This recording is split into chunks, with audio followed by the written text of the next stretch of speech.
chapter 2 of The Wise Heart by Kornfield. Holding the World in Kindness, a Psychology of Compassion. O nobly born, now there is born in you exceeding compassion for all those living creatures who have forgotten their true nature. Overcome any bitterness because you were not up to the magnitude of the pain entrusted to you. Like the mother of the world who carries the pain of the world in her heart, you are sharing in the totality of this pain and are called upon to meet it in compassion and joy instead of self-pity. Alan Wallace, a leading Western teacher of Tibetan Buddhism, puts it like this. Imagine walking along a sidewalk with your arms full of groceries, and someone roughly bumps into you so that you fall and your groceries are strewn over the ground.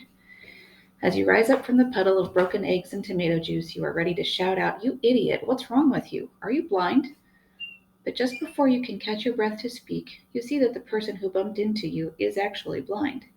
He too is sprawled in the spilled groceries, and your anger vanishes in an instant to be replaced by sympathetic concern. Are you hurt? Can I help you up? Our situation is like that. When we clearly realize that the source of disharmony and misery in the world is ignorance, we can open the door of wisdom and compassion.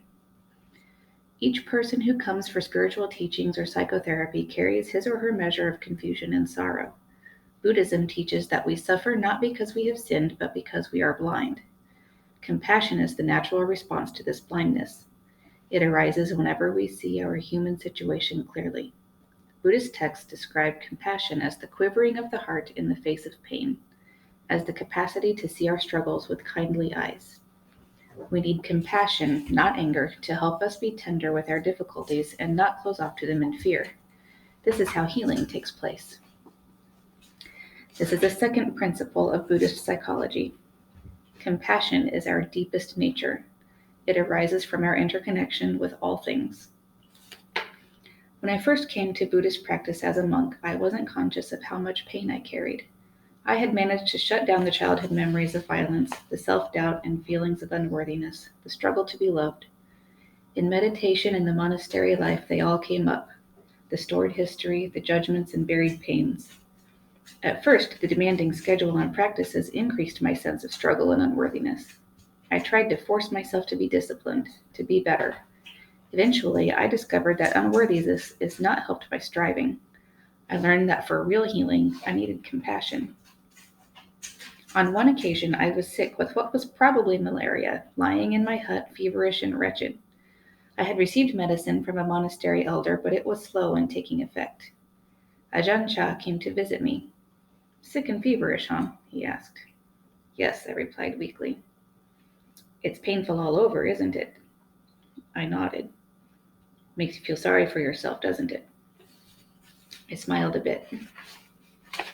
"Makes you want to go home and see your mother." He smiled and then nodded. "Yes, it's suffering, all right. Almost all the forest monks have had it. At least now we have good medicine." He paused. "Here, this is where we have to practice, not just sitting in the meditation hall.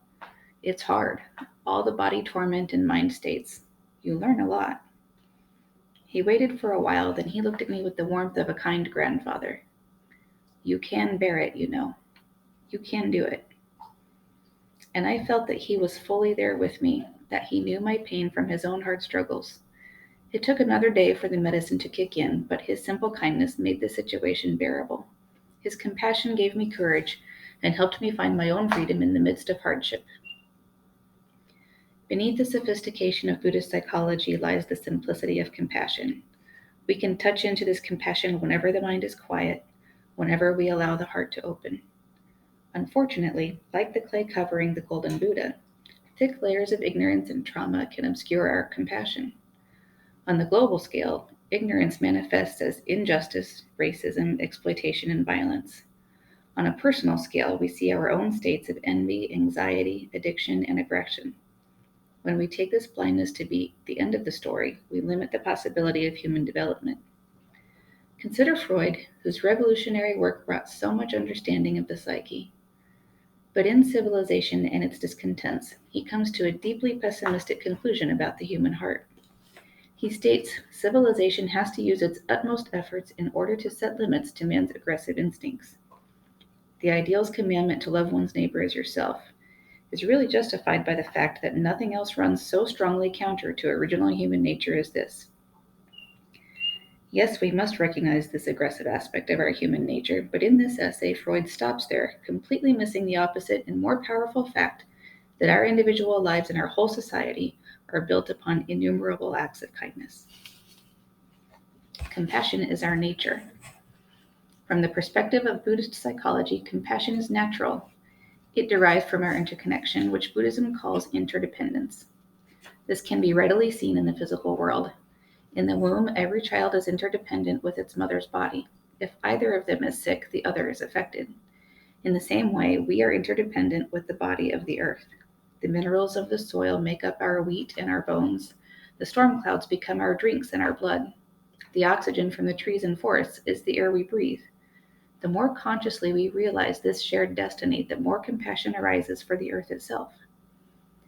The human community is equally interconnected. Nobel Peace Prize winner Desmond Tutu puts it simply. In Africa, when you ask someone, "How are you?" the reply you get is in the plural, even when you are speaking to one person. A man would say, "We are well," or "We are not well."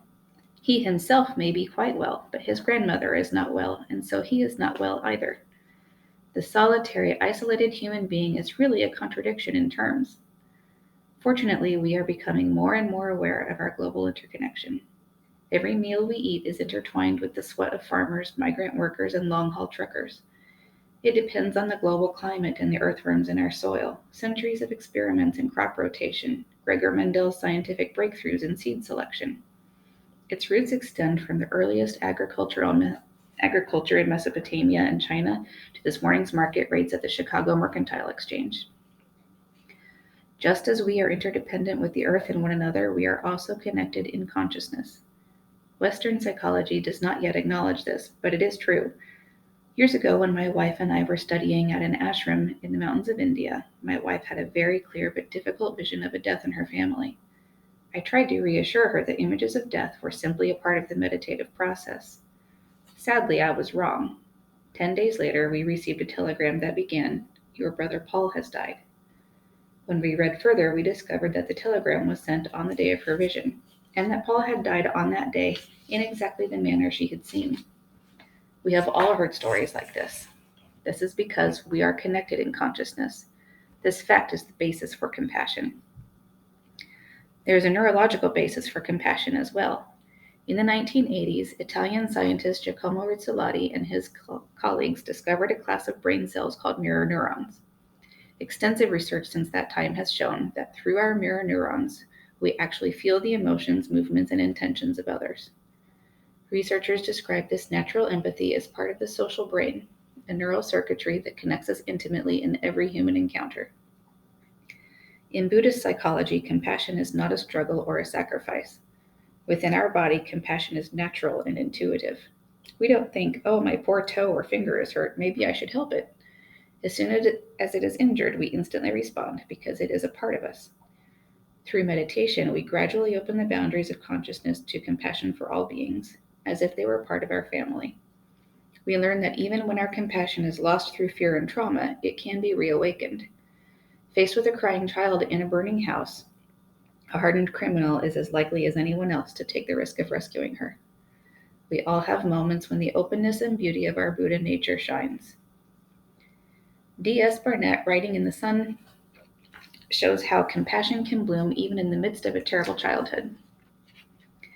Mother always assured me that unspeakable punishments were bound to befall any child as naughty as I was. "If I were you," she'd say, "I'd be afraid to go to sleep at night, for fear God would strike me dead." She would speak these words softly, regretfully, as though saddened by her errant daughter's fate. After describing years of abuse and violation, Barnett goes on. "The most devastating words my mother ever spoke to me came when I asked her if she loved me. I had just been escorted home by the police after one of my many attempts to run away, so it was bad timing on my part. She answered, 'How could anyone ever love you?' It took me almost 50 years to heal the damage from all her ugly remarks." Then she relates a childhood ritual that helped her survive. From the age of 5 or 6 until I was well into my teens, whenever I had trouble sleeping, I would slip out from under my covers and steal into the kitchen for a bit of bread or cheese, which I would carry back to bed with me. There I'd pretend my hands belonged to someone else, a comforting, reassuring being without a name, an angel perhaps. The right hand would feed me little bites of cheese or bread, as the left hand stroked my cheeks and hair. My eyes closed, I would whisper softly to myself, "There, there.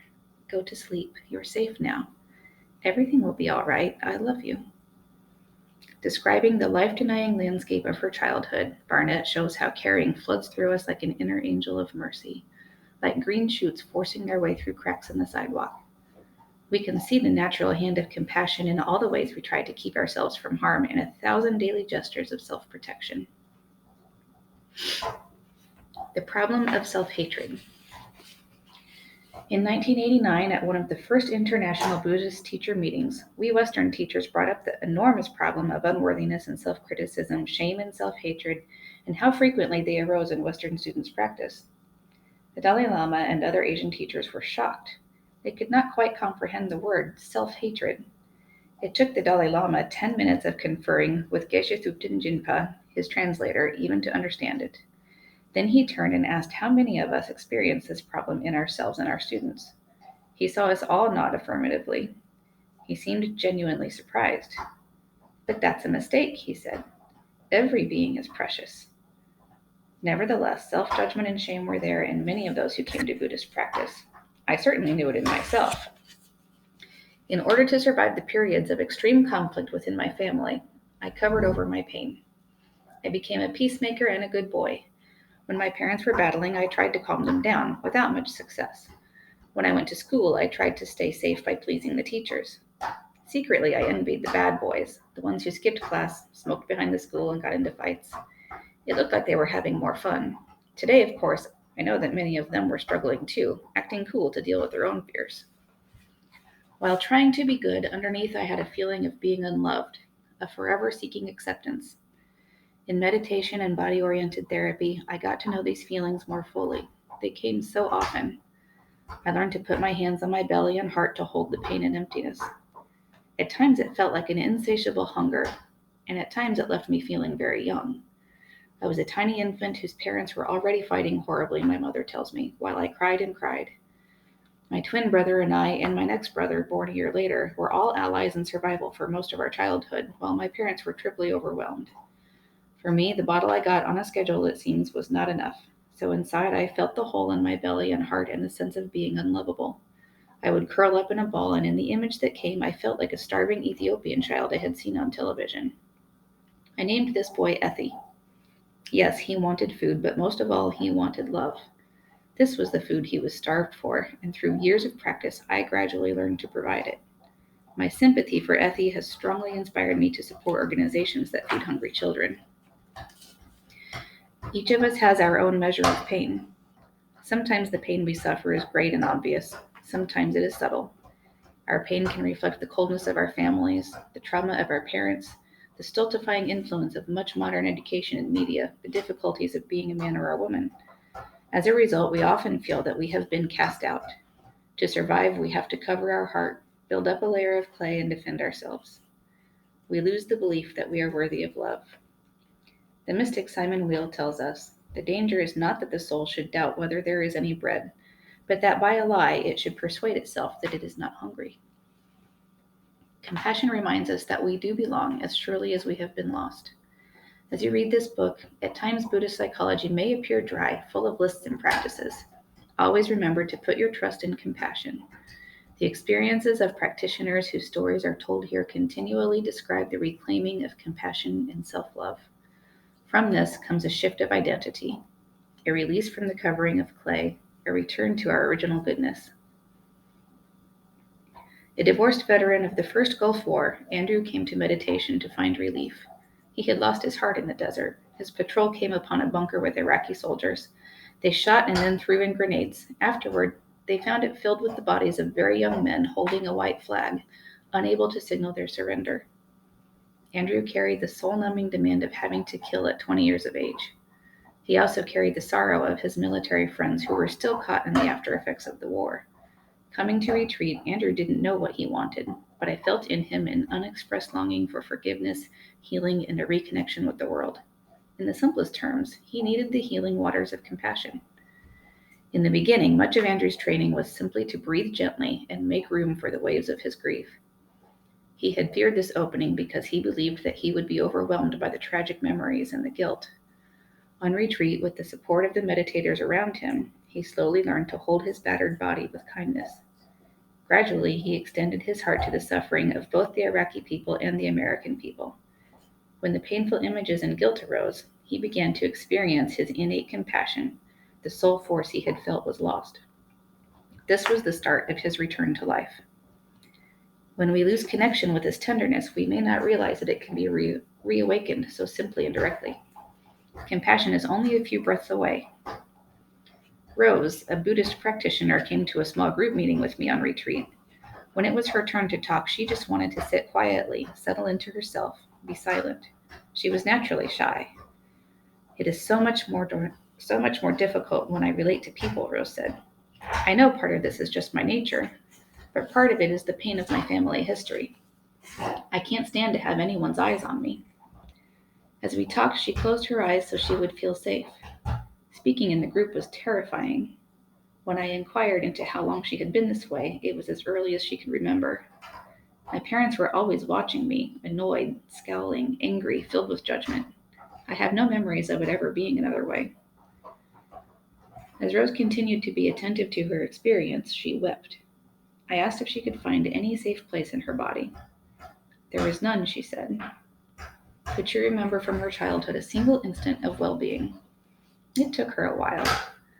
Finally, Rose opened her eyes, rubbed the palm of her right hand, and said, "Crayons." She smiled. She could remember being 5 years old and joyfully holding a box of crayons. I suggested that then she could draw with them. "No, no," she answered. "Anything I draw, they'll criticize me. I'm only safe when I hold them." The Buddha taught that we can develop loving kindness by visualizing how a caring mother holds her beloved child. I had Rose close her eyes and imagine holding this little girl with the box of crayons. Then I asked if no one was looking, what would happen next? With her eyes still closed, her face lit up. She threw out her arms and she said, "I'd hold them and dance. Like a fairy princess. That's what I always wanted to be." When the group was over, I went to the market and bought her a box of crayons. That day, Rose went out into the woods and danced. Then she colored a picture, the first that she had drawn since childhood. She showed it to me. When she went back to meditate, her heart was filled with joy. Her mind was open. Well-being filled her 64-year-old body. Compassion for our own fear and shame opens us to others. After Rose had learned to color pictures and to practice compassion for herself, she began to include all the suffering girls like herself, near and far, who have been betrayed, lost, and isolated. She could feel them as her sisters, and she knew that she was not alone. Now it was not just Rose's pain. She held the sorrows of the women of the world in her heart. Compassion is courage. As children, many of us were taught courage in the form of the warrior or the explorer, bravely facing danger. In the Buddhist understanding, however, great courage is not demonstrated by aggression or ambition. Aggression and ambition are more often expressions of fear and delusion. The courageous heart is the one that is unafraid to open to the world. With compassion, we come to trust our capacity to open to life without armoring. As the poet Rilke reminds us, ultimately, it is on our vulnerability that we depend. This is not a poetic ideal, but a living reality, demonstrated by our most beloved sages. Mahatma Gandhi had the courage to be jailed and beaten, to persevere through difficulties without giving in to bitterness and despair. His vulnerability became his strength. We need this same courage to pass through a difficult divorce without lashing out and increasing the pain and anguish. We need it when our children are in trouble, when things go wrong at work. In all these situations, we are vulnerable, and everyone involved needs compassion. Buddhist teachings often speak of compassion for all beings, but for most of us, compassion is developed one person and one difficult situation at a time. Novelist Anne Pratchett, writing during the First Gulf War, put it this way: "When it gets down to one life, the mind achieves a vivid understanding. If I take the deaths in one at a time, I noticed that Marine Lance Corporal Michael E. Lunderman Jr. of Douglas, Oregon was only 19, and I know what it was like to be 19. And I noticed that there wasn't a standard military portrait taken of Marine Private First Class Dion J. Stevenson of Bountiful, Utah, and so they used his prom picture, and you can see the hook on the strap of his bow tie. After you look at these pictures, the war becomes difficult to follow, because to be decent, you have to stop and love them and mourn their passing. And there are getting to be so many of them, it's impossible not to fall behind. Martin Luther King Jr. exhorted us, never succumb to the temptation of becoming bitter. As you press for justice, be sure to move with dignity and discipline, using only the instruments of love. At the worst times, such an attitude may seem impossible. Yet even though some of King's followers later rejected his precepts of nonviolence, something in us knows that closing down is not the way. Yes, the world is full of pain, uncertainty, and injustice, but in this vulnerable human life, every loss is an opportunity either to shut out the world or to stand up with dignity and let the heart respond. Israeli businessman Yitzhak Frankenthal faced this choice when his son was murdered by Palestinian gunmen. Only days later, Frankenthal stood before the Israeli Prime Minister's residence and said, "I am unwilling to delegate my ethics to soldiers and politicians. If the security forces were to strike back now and kill innocent Palestinians in retaliation, I would tell them they were no better than my son's killers. Even if they found that his killer was planning another murderous attack, if he were surrounded by innocent children and civilians, I would say no. Do not seek revenge. Do all you can to avoid and prevent the violence, the death of all Israelis or Palestinians, but do not kill. In my son's name, please listen." He went on to found the Arik Institute named for his son, which works for reconciliation and peace.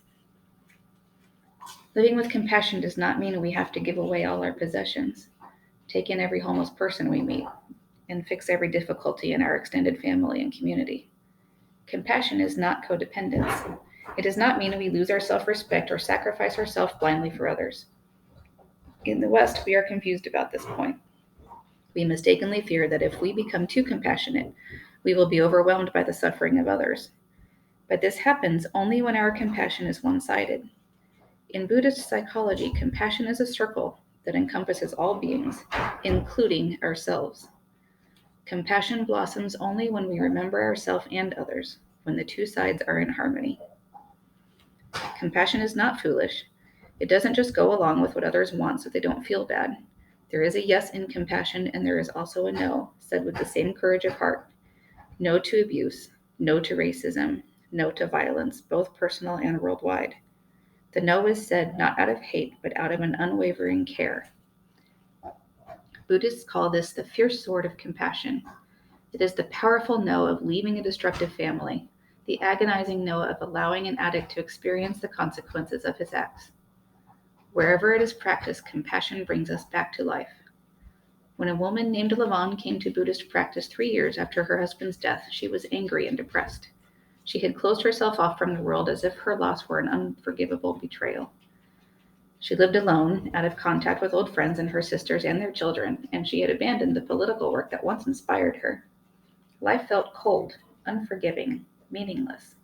Her body grew stiff. She knew she needed help. Over the 2 months of her meditation retreat with 1,000 soft breaths, she began to release the pains of her grieving body. She practiced loving kindness and compassion for herself. Then her compassion grew to include all those who, like her, had lost their most beloved family members. Lavon's heart began to ease. One morning, she came to see me and pulled out of her pocket an egg, a hard-boiled egg she had kept from breakfast 2 days before. She said it was her heart, round and smooth and warm, and she kept it in her hand all day as she walked and sat. It was her way of holding herself, of bringing the living warmth back to her own grieving heart. Now, she said, I'm ready to go back and love the world again. Practice. A meditation on compassion. To cultivate compassion, let yourself sit in a centered and quiet way. In this traditional form of practice, you will combine a repeated inner intention with visualization and the evocation of the feeling of compassion. As you first sit, breathe softly and feel your body, your heartbeat, the life within you. Feel how you treasure your own life, how you guard yourself in the face of your sorrows. After some time, bring to mind someone close to you whom you dearly love. Picture them and feel your natural caring for them. Notice how you hold them in your heart. Then let yourself be aware of their measure of sorrows, their suffering in life. Feel how your heart opens to wish them well, to extend comfort, to share in their pain and meet it with compassion. This is the natural response of the heart. Inwardly recite these phrases. May you be held in compassion. May your pain and sorrow be eased. May you be at peace. Continue reciting all the while you are holding that person in your heart. You can modify these phrases in any way that makes them true to your heart's intention. After a few minutes, turn your compassion toward yourself and the measure of sorrows you carry. Recite the same phrases. May I be held in compassion. May my pain and sorrow be eased. May I be at peace. After a time, begin to extend compassion to others you know. Picture loved ones, one after another. Hold the image of each in your heart. Be aware of that person's difficulties and wish him or her well with the same phrases. Then you can open your compassion further, a step at a time, to the suffering of your friends, to your neighbors, to your community, to all who suffer, to difficult people, to your enemies, and finally to the brotherhood and sisterhood of all beings. Sense your tender-hearted connection with all life and its creatures. Work with compassion, practice intuitively. At times it may feel difficult, as though you might be overwhelmed by the pain.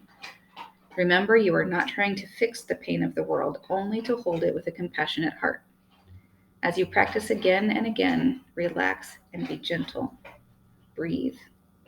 Let your breath and heart rest naturally as a center of compassion in the midst of the world.